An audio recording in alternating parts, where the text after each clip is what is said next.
Hey guys, what's up? What's up? Welcome back to the P Street Podcast. Tonight it is Fright Night. So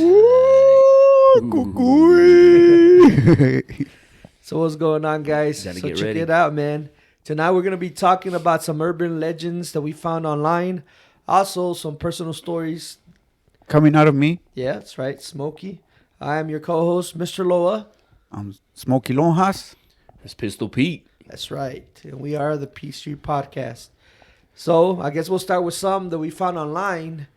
And this one has to do with the black-eyed children of Amarillo, Texas, man. And So you're from Amarillo, Texas? Let us know if it's That's the right. true Yeah, story let us or know not. what happened. That's right. So according to this, the black-eyed children are an American contemporary legend paranormal creatures that resemble children between the ages of 6 and 16 with pale skin and black eyes who are reportedly seen hitchhiking or begging or are encountered at doorsteps of residential homes. While tabloids coverage of these creatures have claimed that tales of black-eyed children have existed since the 1980s, most sources indicate that the legend originated from 1996 postings written by Texas reporter Brian Bethel on a ghost-related mailing list relating to two alleged encounters with black-eyed kids. Kids are more likely to approach, I guess, who already knows about them. So on Halloween, as the trick-or-treaters wander by your doorway, keep an eye out for soulless black eyes and the feeling of dread. And if you happen to encounter one of these worldly children, don't let them into your house, because I guess bad things will happen. Ooh, te van a agarrar las patas. Let him Imagínate, in. bro. Let him in. Let's see what happens. Yeah. Record Shit, it. Put it on man. social media. Let's see what happens. And there's another story we also found. It's called The Candy Lady. It's Clara Crane of Terrell, Texas. Clara Crane, well, I can't even say that. Clara Crane was accused of poisoning her husband back in 1895. She did it. Yeah. Yep. She gave him some caramels that were laced with some form of poison that killed him. A few years before she allegedly killed her husband, the Crane's 5-year-old daughter died. Clara blamed her husband for the passing of their daughter, which is many believe she killed him. She definitely did it. Yeah. Yep. Claire was placed in the North Texas Lunatic Asylum, known as the Terrell State Hospital. In 1903, children started going missing near the old property. Children said candy would be left on their windows while they were sleeping sometimes.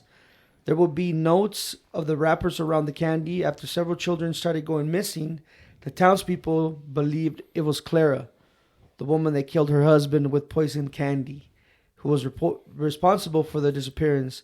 A nearby farmer who found teeth in the fields, the town sheriff was killed. He had forks shoved into his eyes. You said teeth? Yeah, man. The fact says that Some a dientes? nearby farmer had found teeth in his fields, and the town sheriff was killed. He had forks shoved into his eyes. Sounds like Clara's a dentist. Dang, that Yeah, sounds man. more like, what's it called, that movie with... Candy No, man? the not Candyman, the one in, and another one in Texas who would kill people and then he would put their skin on. Oh, the Chainsaw Massacre. Yeah, Chainsaw Massacre. Chainsaw Massacre. Leatherface. Yeah, Leatherface, man. So according to that, they were shoved forks into their eyes, and they were found with candy in his pockets. No one really knows whatever became of Clara Crane, but to this day, it is believed the Candy Lady still roams around luring children with candy and then pulling out their teeth and stabbing them in the eyes with the forks. It's a That's killer pretty pedophile. crazy, man. That is crazy. You got a story to read, Smokey? Let me read this one, man. This one's crazy, right? I kind of like this, so I skipped around, but it's called Demon's Road. It's in Huntsville, Texas. People that wander off down Demon's Road tell tales of disturbing encounters and an eerie feeling that sweeps over anyone who dares disrupt the spirit said to be lingering down Demon's Road. The old road leads to an old cemetery known as Martha's Chapel Cemetery. Locals warn curious people who desire to brave the path or visit the graveyard to not provoke the spirits. Many of those warnings are spoken by those who claim that a spirit followed them home after being in the area. What's crazy about this is if you want to visit Demon's Road, just Google Bowden Road, Huntsville, Texas, and good luck. Don't pick up any hitchhikers. I wouldn't want to be doing that late at night. I think I would. Yeah. I think I'd be the dummy to pick up the hitchhiker. Hell no, I wouldn't. I'm three furrows. I'm a scary cat. And man, I'm not one, unless I see something, right? So I kind of want to talk about stuff that's in our area right now. Right. So Barstow, little Barstow. Well, here goes a little bit of Barstow. Yeah. So I would say probably like, man, 7 years ago, I would say. Me and some friends, we decided to go to Barstow. We were bored one day, and we just say, hey, you know what? No, it was around 8 years ago. We were bored, and we said, man, let's just go try to do something in Barstow. Let's look at some hunting place. We already had heard about the cemetery in Barstow. We arrived, me and some friends, and we're there, and we see this house, like, built. You can tell, like, it was built from years ago. And at that house, it has a lock. One of our friends tried to open it, and he's trying to open it, and we're telling him, don't open it, man, because we were told that there's a reason why they put a lock, because they were a witch, I guess, years ago. And I hope we're not trying to say, hey, it was your family. No. We're not saying, I'm not saying that, but there was a lock, and they were trying to open it, and I said, man, you know what? Man, don't do it, because I heard like if you open it, the spirit comes out and it will, I guess, possess you, and I guess it will carry with you all the way to wherever you live. Like, it will be, now you'll be possessed. It's like becomes a gum in the back, and you can't take it off. So he finally stopped. We convinced him to stop, and we're leaving. We're about to leave, and as we're leaving, we started talking. As we're talking, we can hear somebody's whispering, like they're having a conversation in the cemetery.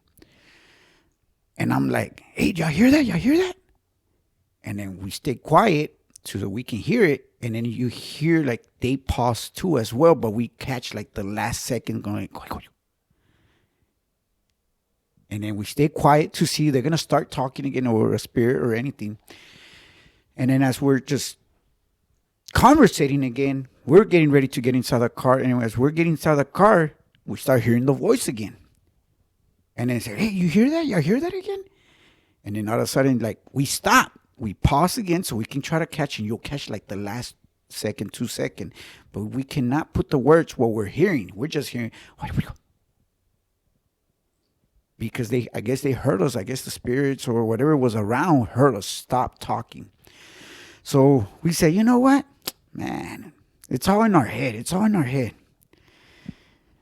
said, I bet you if you tell them to shut up and rest in peace, because that's what I was taught. They say that when you hear voices and stuff like that, you tell them to rest in peace so they can leave, right? So we said, man, if you're really out there, just rest in peace. Shh. And when we say shh, they said it back.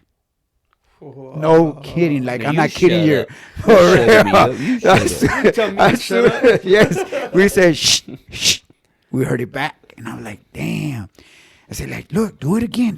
They're responding back to us. And then again, we said, shh, shh.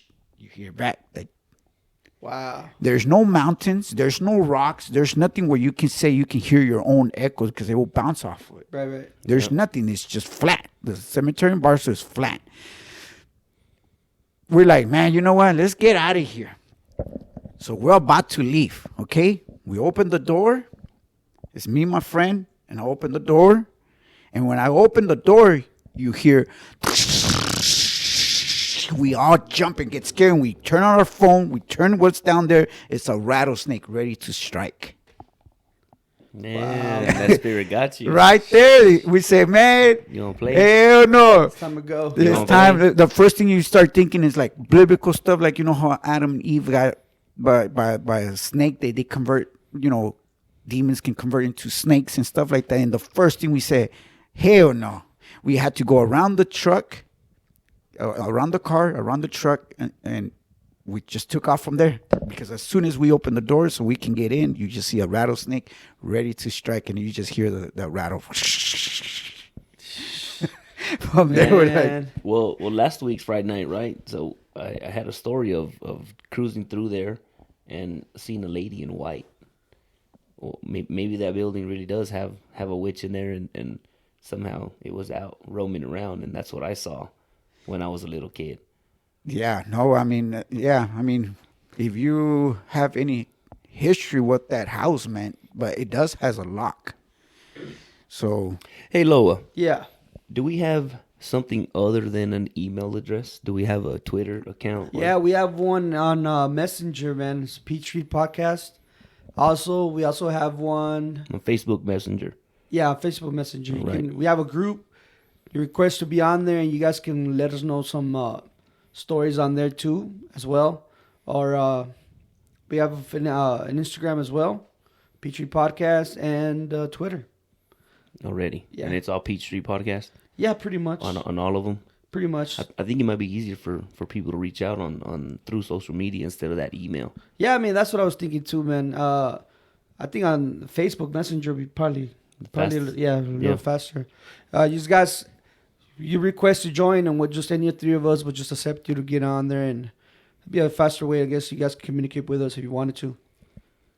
Man, okay, look. So, Loa, you sent me an article Right, a while back about Barstow being a ghost town, right. and the ladies talking about how Barstow used to have like 1,000 people, and the dam broke, flooded stuff, messed up all the crop. yeah, and that's Yeah, right. man. it became that's like a right. ghost town. And she says that now, all that's there is nothing, and that there's been reports of some ghostly figures kind of roaming around. Hey, man, that right there. When I read that, that's the first thing I thought about whenever I was telling that story about my mother seeing that guy cross the road. Right. Yeah. So whenever they were talking about, I read that little paragraph when they were speaking about that.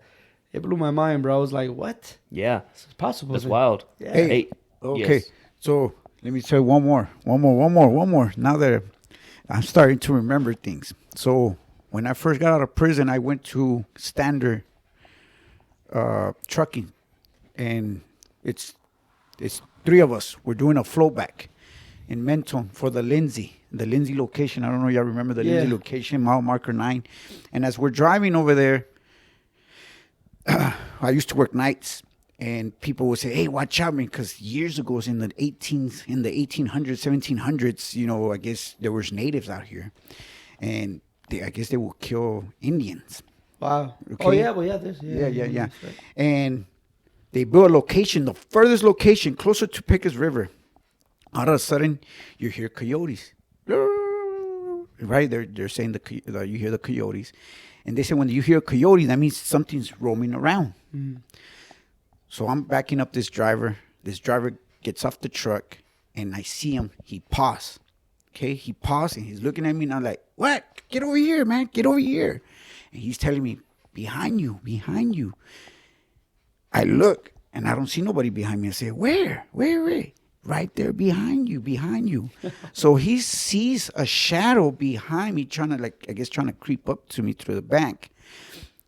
And for some reason, the only thing I felt a tug in my leg, like my pants. I looked down, thinking maybe it's a coyote. There was nobody behind me. And I said, "Hey," I get him back at the top of my tank, and I say, "Hey, what is it? I don't see it. He's like, "He just took off." Oh man. We're like, "What?" I said, "Yeah, she just took off." She was a she. She. Wow. Dude, what if she would have went and gave you a credit card? Y lo no jaló. She left because it didn't work. Decline. Yeah, decline. No, wait, hold on. Let me tell you, right? So the ghostly beings that they see, or that lady on the article talked about, right? So I used to spend hella time in Barstow as a youngster, right? My family's from there. People live there. That's I would go stay with my cousins. That's where we were, right? Pretty much living in Barstow, right? And one night, we're outside, we're little kids, we're looking, and there's these figures. I don't remember, 3 or 4 of them, and they're kind of like in a circle, right? And it's just, they're all black, and they're just kind of like in the distance, just in a circle. Well, one of those figures, man, gets in the middle of that circle, and the rest of them, they just keep going in a circle around them, and it just went down. Like, Straight to the ground. straight to the ground. Whoa. Just completely disappeared. Like, what the? And we freaked out. We ran inside. Like, you have to see this. Y'all have to see this, and the tias you come outside like, y'all are crazy. And we go out there, well, there's nothing anymore. Right. Like, holy shit, don't be fucking with us, man. Leave us alone. And, Yeah. Dude, that's crazy, that man. shit gave me goosebumps as a kid. Bro, I had something similar like that. Okay, so I guess we're running out of time, guys. We're going to do a part 2, and I'll continue the story on the second video. So I guess we'll continue on the next one. Yeah, because got I got some one stories more. Yeah, we that got a happened couple to more, me guys. So when I was in prison. we'll see you on the next video. So see you in a little Peace. bit. This Pistol is Pete. Smokey Longhas. Mr. Loa, man. See you in part 2. Yeah, see y'all later. Guys.